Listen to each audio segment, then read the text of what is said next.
Hello ladies and gentlemen, well I've added the last new feature to NoTrack version 0.9 development. Alerts page or analytics. So this carries out analytics of the traffic on your system. It doesn't go anywhere else. It just searches for known patterns and anything of particular concern that you might have accessed. So we get alerts like malware accessed or malware blocked, and this is going against known lists of domains which are identified as being malicious. This is out of the list that you have chosen on your system.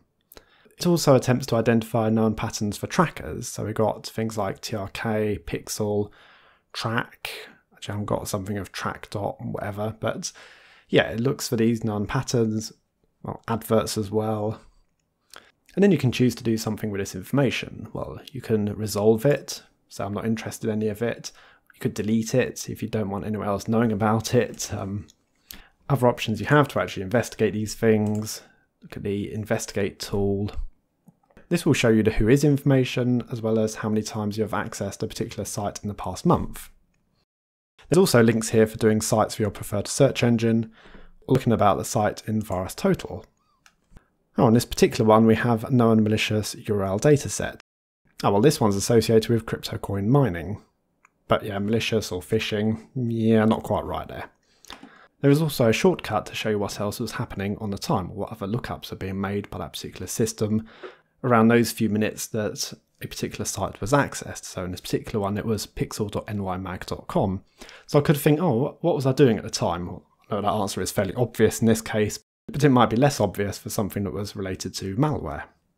Yeah, I got a little look about what was happening over those few minutes. Something else that I've done is change the styling of NoTrack.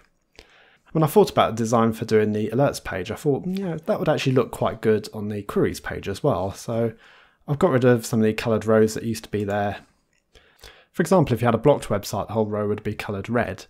Now you've got a little icon of what the type of block list was. A lot of these are associated with tracking, but we do have some other ones. There's crypto coin mining. And yeah, Miss Quids did mention that looks more like a database icon, but yeah, I did the design for that in about 5 minutes, so I'll have to rethink that one. There's top level domains, there's miscellaneous, custom block list. Yeah, those are different designs that I've done. But going back to the block page, if you've decided that there's something here you don't want to know about anymore, you've got the option of whitelisting it. Go to allow and you won't see it again here. Or if there was tracking or advertising accessed, you might want to block it. You can add it to your custom block list or even report it to me, and I'll consider adding it to the NoTrack block list so the entire community will benefit. Not sure whether I'm going to keep these icons here for search and VirusTotal. It's something I did and then decided I wanted to change the design, so yeah. Anyway, I'll think about that. But yeah, this is the bulk of it here now. Any further changes I'll make will be more on the web interface or perhaps improving what the analytics will look for.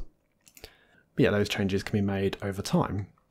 I have to say I'm really pleased with the look of this now.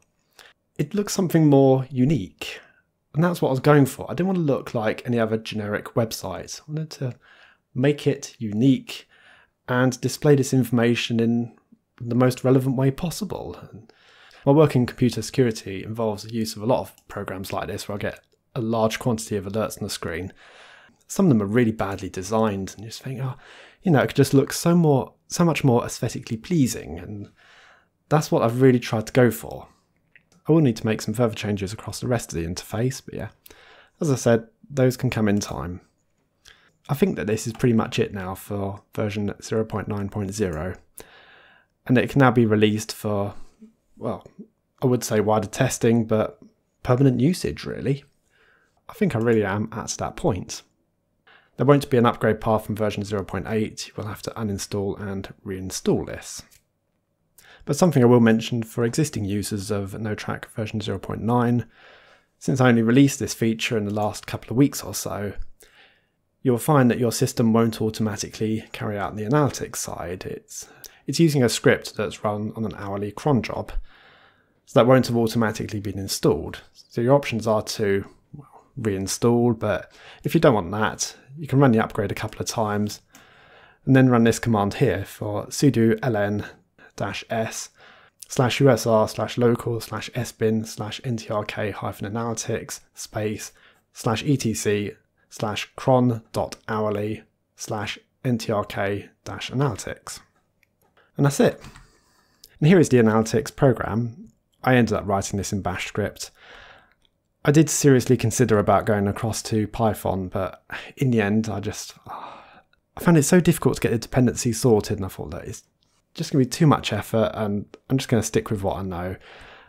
And perhaps I should have explored some more things, but no. Okay, I'm being lazy. So let's just look across at the relevant bits. So it's taking information from MySQL, looking at the block list that you have. It uses your whitelist, which will also be loaded into MariaDB. This is the query which is run for identifying sites that are known to be malicious. So it literally looks through one particular block list. It looks through all sites in that block list and then checks your DNS logs to see if that particular site exists in there. Pretty much it. It's all just SQL commands. This is the function which identifies tracking sites. This is the function for reviewing results and then inserting data into the MariaDB table. Then the information I'm looking for. That's basically it. And all that's done on your device. None of this information is sent over the internet. So that was a look at a new feature of NoTrack Analytics, which has been added into the NoTrack version 0.9. And thanks for watching. I'll see you all later.